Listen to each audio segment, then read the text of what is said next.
Britt Fogg. Here to talk a little bit about artificial intelligence. First thing I want to talk about is it's raining outside. It's raining. I'm drowning, but it's raining. It's raining data, more than we've ever seen, and I'm drowning, just swamped by it. And guess what the forecast is? We've been hearing this a lot today, a lot of sessions today. We talked a lot about IoT this morning. You guys were in some of those sessions. It's amazing the amount of data we have today. It's overwhelming. It's overwhelming. How about you guys? Anybody drowning like me? Anybody drowning like me? Yes. Good. I say that's good because we're going to talk about that today. Talk first about just weather. Just a pretty small example of what data is doing to us today. Weather data. We've always had the NOAA, I say always, for years, they've been collecting weather data for us. It's a government agency. We pay for that with our taxes. They have 1,019 locations where they collect data for us. Most of the airports in the U.S. are collection points for them. 1,019. Today, we've got a partnership with the Weather Channel. It's called the Weather Company. Also see them on TV. They're owned by IBM now. Great technology company that's here today. They have 250,000 weather stations where they're collecting data on an hourly basis. 250,000. That means we've now gone from roughly 9 million pieces of data with NOAA, that's 9 million a year, to over 2 billion pieces of data. Just weather data. Just weather data. Funny thing is, since we started this session today, I've only been up here about 4 or 5 minutes. There's been 750,000 business transactions done at Walmart. 750,000 in about 5 minutes. That pace is not going to slow down. It's doing nothing but growing continuously. We had an inflection point in retail quite a few years ago. This is kind of what drove that. Barcode scanners. So we all of a sudden have technology that would allow us at the register to know exactly what was bought. Before that, we would type in price. We didn't really know for sure what was sold. We've been working with big data in retail, don't mean to throw that at you, for a long time. It's not a new problem for us. Not a new problem for us. So let's talk about what we got to do. We have to transform our experiences with data. We have to change that completely. What we've been doing will not work anymore. We have to transform that experience with data. It's not evolution, it's transformation. We have to do that. We have to do that now. The big switch in that is we got to move from doing things right. We've gotten really good at doing things right. We know what we're supposed to do. We've gotten really good at doing those things right. We've got to start doing the right things. The right things. Those are different than what we did yesterday. Those are different than what we did 2 weeks ago. We've got to start doing the right things, and the right things are changing continuously for us. We don't have any choice. There's change going on everywhere. We've got to be able to experience data and work with data every place we go, by everyone, and every time we need it. Our experiences have to change. We don't make decisions sitting in our office anymore. We make decisions on planes. We make decisions when we're walking the store. We make decisions when we call somebody at home. We're continuously making decisions that make a big difference. We've got to have an experience with data that works everywhere for us now. So, what are some of the options? Just talked about 2 billion pieces of weather data alone. I need to understand what weather does to my business. I can hire an army. That's a choice. One, I probably can't afford that. If I hire an army, I won't be making money anymore. My margins will erode, it'll go away. And I can't find an army that's looking for a job. We don't have armies of people looking for jobs. What's some other options? I can teach everybody to be a data scientist. We've got a lot of discussions around that today. Got a gentleman from SAMS here talking about data science, what that means, what that doesn't mean. There's some pretty specific skills for data scientists to be data scientists. We're not going to find that everywhere. We're going to have a hard time even finding those people with those skills. So, what are the options, Britt? Seriously, come on. Let's talk about, while we're here, artificial intelligence. That's really the only option that we have today that can go tackle the amount of data we have and to transform that data so we get different kinds of experiences with it. Artificial intelligence is that tool today. So it's already here today. We've had a plethora of examples given for us today. The woman from IBM was just talking about that. She was talking to Haven. Haven has some artificial intelligence. It has a cognitive layer so it can communicate with us. It's everywhere we go. It's every place that we touch. The map that we use to get here today has artificial intelligence behind it. We have the technology. It's already out there everywhere. And it's here to stay. Frequently hear this question come up. Shaking your head. Is AI going to take your job? Are you going to lose your job to AI? Is technology going to take your job? Well, we've had technology around for quite a while. PCs came out quite a while back. Didn't take any jobs. Nothing but more jobs were created with personal computers. The internet, more recently, came along. Did nothing but create more jobs. Google comes along. Great new search engine. I don't need people to do research anymore. I'll just go Google it. That is not true. That did not happen. That will not happen. AI is and will continue to create jobs. It's a tool, like all of our other technology tools are. So let's talk a little bit about, what is artificial intelligence? So when we think about the two words, first one, artificial,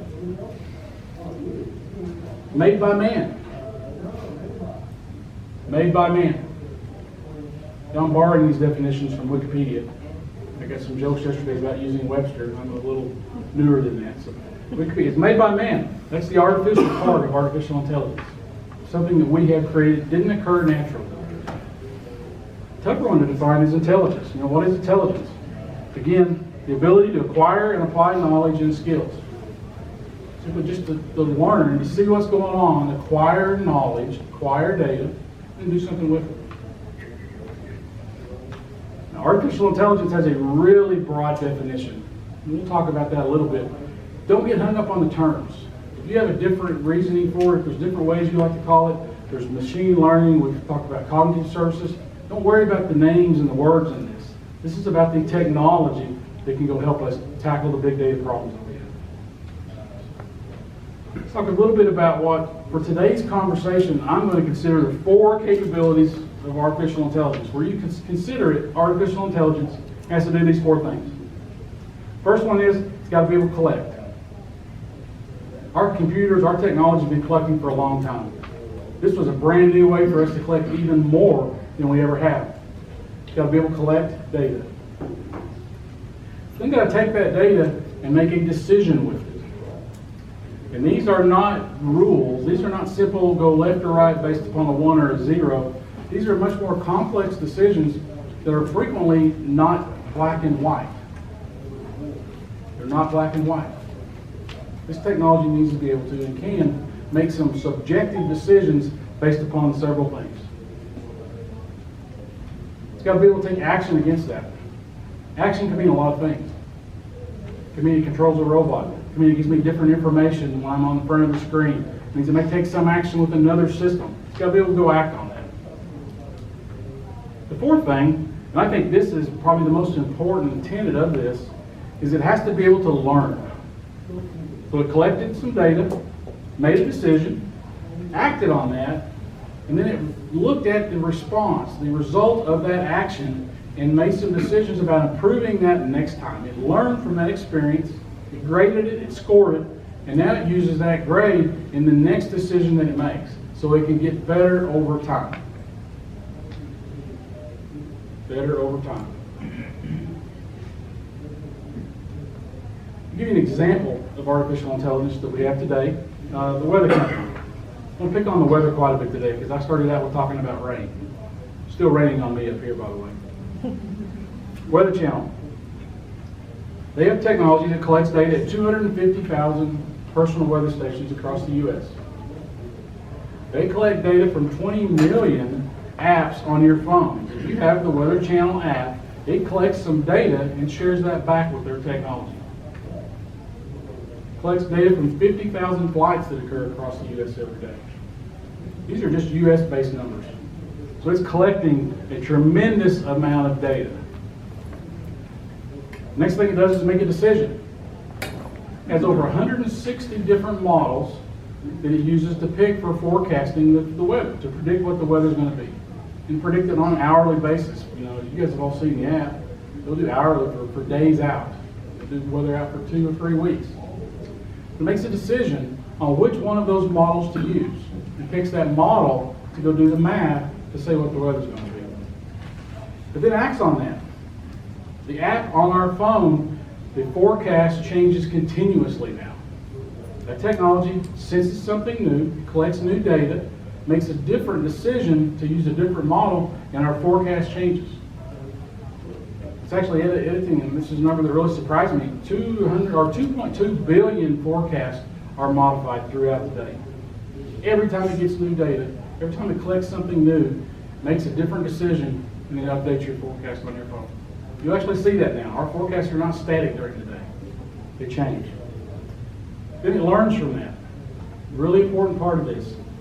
Forecast what the weather is, then it collects data, monitoring what the weather was, and makes better decisions the next time whenever it's going to forecast again. Now, how many think that the weather forecasts that we get are perfect?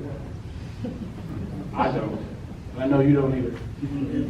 The reality is, that's a really complex thing. Although it's collecting a tremendous amount of data, there's even more to make that be a perfect scenario. It may never be a perfect scenario.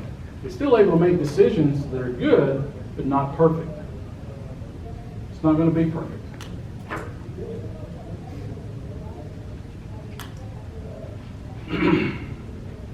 So let's talk about what AI is not. AI is not our Father's dashboard. And when I say Father, I'm talking about me. I'm one of the old guys in the room. It's not old traditional reports. It's not our old way of doing business. It's not standard analytics as we know it in Northwest Arkansas. Northwest Arkansas has some of the brightest, best analytics that go on in the world. In the world. We get a chance to see it every day. Many of you do that every day. Best in the world. AI is not that traditional analytics. It's not dashboards. It's not modern BI. Dashboards are a common way to deliver, to tell the story. It's a result of what's been learned through AI, but it is not AI in itself. So let's talk a little bit more about what analytics are versus artificial intelligence.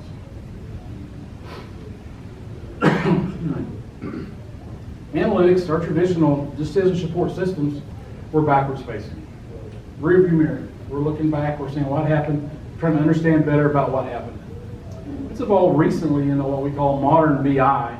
We've got somewhat predictive. We've got some basic mathematical models that exist in that layer now and give us some predictions of the future. But they're not holistically brand new things. It's only doing what we're good enough to tell us to go look for. It only does the math that we're good enough to know about, to tell about it in the first place. It's really just the tip of the iceberg. And machine learning, and we've had several sessions today where machine learning was talked about, that's a term that's frequently used to be equivalent to artificial intelligence. For my discussion, I'm going to say that machine learning is really a piece that we can add to analytics. It doesn't make it AI though. It makes it such that we can run our analytics, we can do predictions, and then we can score those predictions. We can have the machine score that for us, give us a grade on it, tell us how we did. That would be a machine learning layer. To really consider it artificial intelligence, we've got to wrap all of that up into a cycle that says, I've made a prediction, I've acted against it, I've watched that happen and learned from that, and now I'm going to cycle that back around in the process so the next time I make decisions, the next time I predict, I'm going to predict better. It takes all of those things to be AI.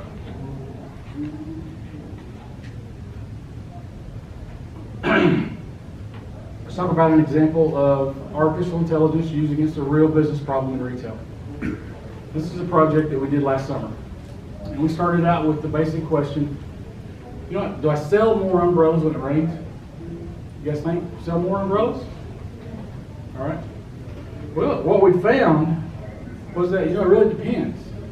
Depends on a lot of things. First thing, it depends on price.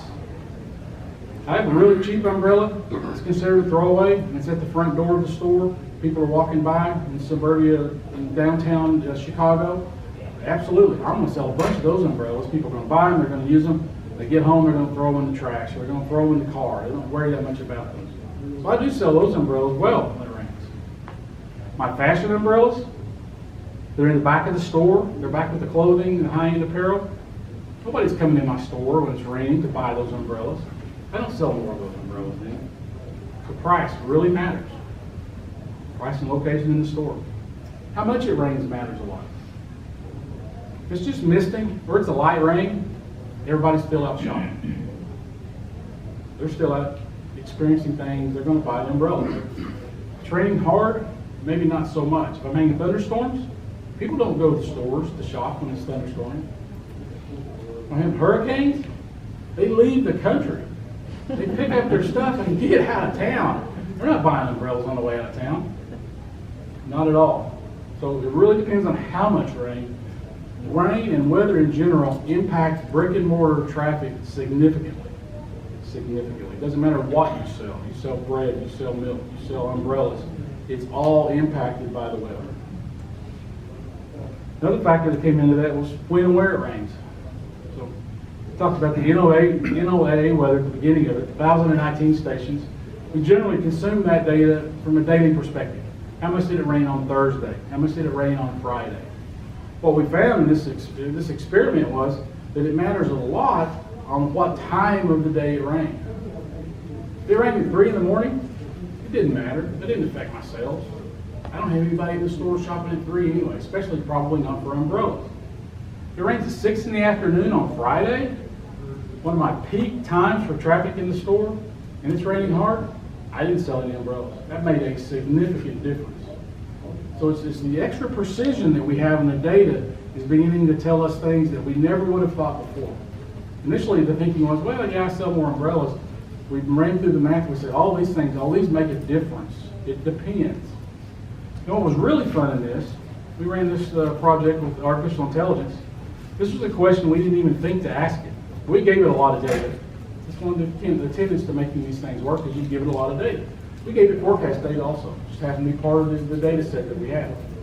What the artificial intelligence found and told us was, oh, by the way, your forecast for rain matters more than the rain itself. If it's forecasted to rain tomorrow and you're in the store this afternoon, you're likely to buy an umbrella. Tomorrow when it's raining, you're not going to buy an umbrella. You're not going to buy one tomorrow when it's raining. We looked at this for some other weather events, snow. Talk about my mom a little bit. Every time we have a forecast for snow, my mom goes to the store and buys bread and milk. You go to the store, those shelves are empty. She's not the only one. Every time there's a forecast for snow, she goes to the store. I'm not sure why, but it's a pretty common thing that we do. It may not snow. If we look at the historical weather, we didn't get any snow. There was only a 30% chance of snow. It didn't snow. She sure behaved like it was going to. Her behavior is what matters to us. The forecast triggered her behavior. We can see that same thing with the forecast for the hurricane. People left. They left days before the actual weather started. Forecast matters more than the actual weather itself and understanding what's going to go on. So what? Now I know that. Big deal. So what? What do I do different?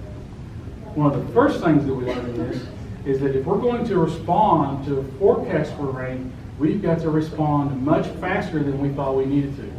If I get a forecast that says it's going to rain on Friday, I can't get my umbrellas to the store on Friday. They've got to get there on Thursday. They've got to get there a day earlier if I'm going to make a difference in my behavior, what I do to go drive sales. Completely changed it. In the old world, it's going to rain on Friday, I need those on Friday. Same thing with snow shovels, same thing with sleds. It's going to snow on Friday. Don't worry about getting them there on Friday. If you don't get them there on Wednesday or Thursday, you're not going to touch the shoppers when they're there to go buy them. So we've learned really quick, we've got to respond faster. We also found some brand new ways to look at the patterns across the U.S. So if my mom lived in Minnesota, say she lived in Minneapolis, it snows all the time, that forecast for weather probably wouldn't make any difference. We don't see that influx of shoppers with a forecast for snow in Minneapolis. That's just a normal thing for them. Forecast for snow in Atlanta, people freak out. They close the schools. We lived in Atlanta for a little while, and literally if there was a forecast of 20% of snow, they closed the schools. People stayed home. Nobody left their house. It was amazing. So it matters a lot about the patterns of the people and the weather that occurs in that area. You treat those unusual things totally different in San Antonio and Atlanta than you do in Minneapolis.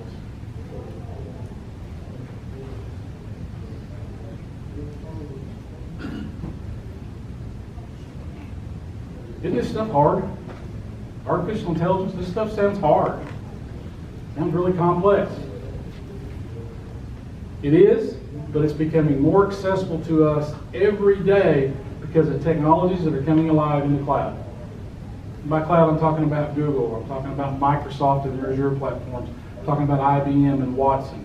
Watson is a service we can go consume in the cloud over the internet. So yeah, this stuff is complex. There's some really brilliant people that are figuring out how these things work. We got to watch a seminar this morning, the guy was showing us some C code.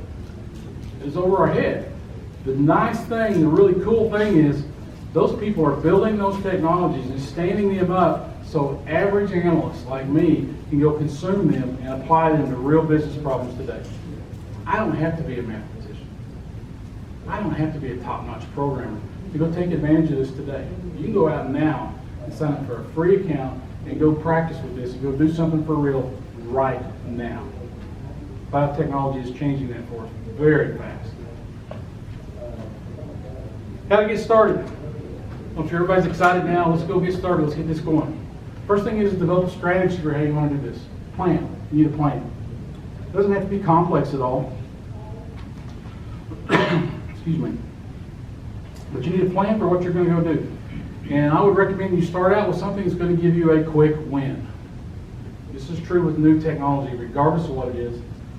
Don't go pick something that's going to take 2 years to see a return on your time and 2 years for return on your investment. Go find something where you can get a quick win. You can go do something now. You'll see the results of that effort in a month or two. Go do something fast. Make sure it's something you have data for. So the weather data is an important piece of data to have. If you don't have the weather data and you want to go run the analytics on whether weather matters in your business, you got a problem. It's not going to be a quick win for you. So go pick something you have the data for. We already have a tremendous amount of data. I'm assuming almost all of you are from Northwest Arkansas. We have so much data, it's crazy. I'm drowning in it. So that's usually not the problem. Know what success looks like. Don't go start a project without having certainty about what, being good, doing this right, making a difference. You know what that looks like. Don't go run it just thinking you hope something nice happens. And then talk about it. Brag about it.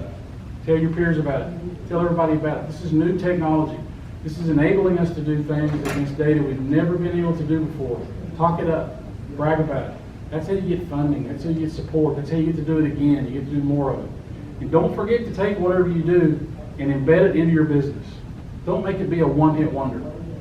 Don't go do something once and it's amazing and everybody loves it, and then it's put on the shelf and it's never done again. I think most of us in the room probably deal a lot with brick and mortar kind of retail. We're Walmart headquarters here. We've got more pressure than ever to be excellent in our execution.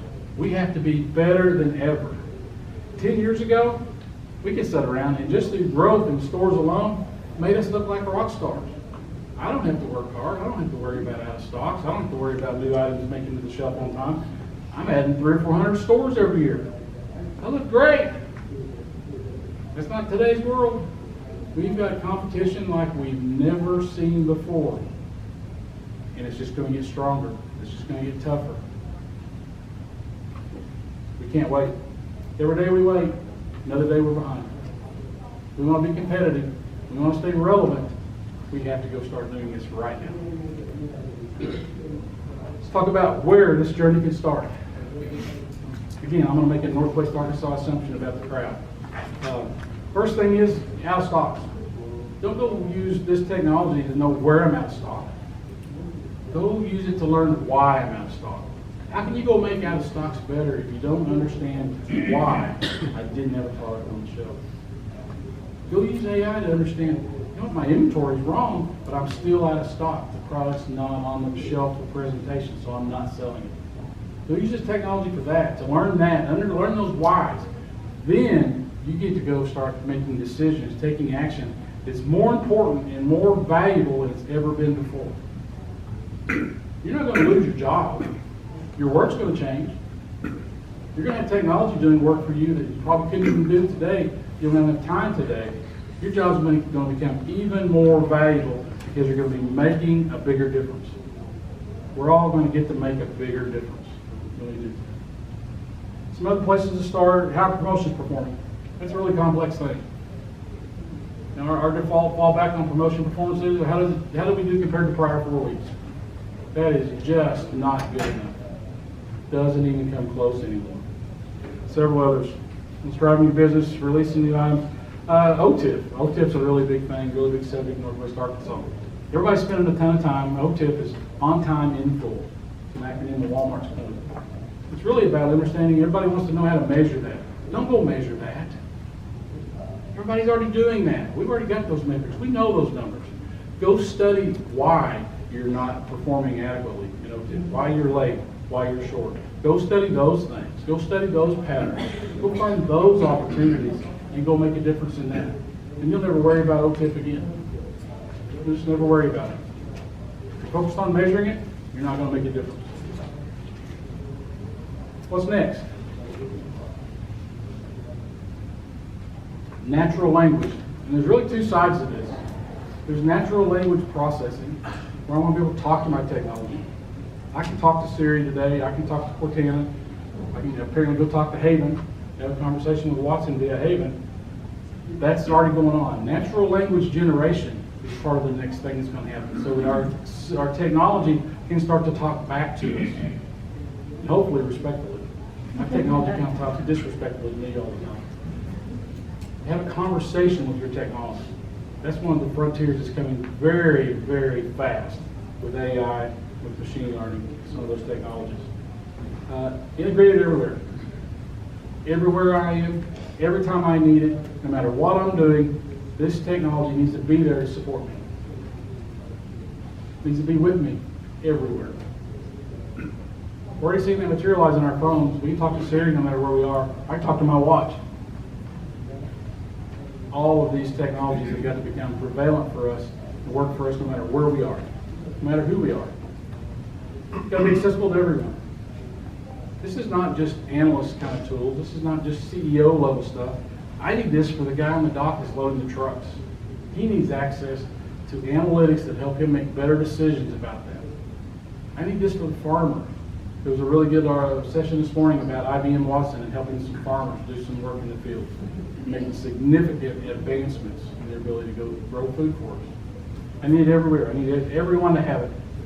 And a big thing that's going to start to occur, we have so much data, and the data is growing by leaps and bounds. Our data has got to start to become smarter.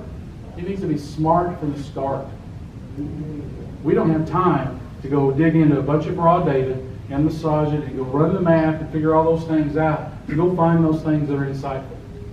That's what we need this technology for. That's what we need AI to do for us. We need it to take our data and make our data smarter from the start.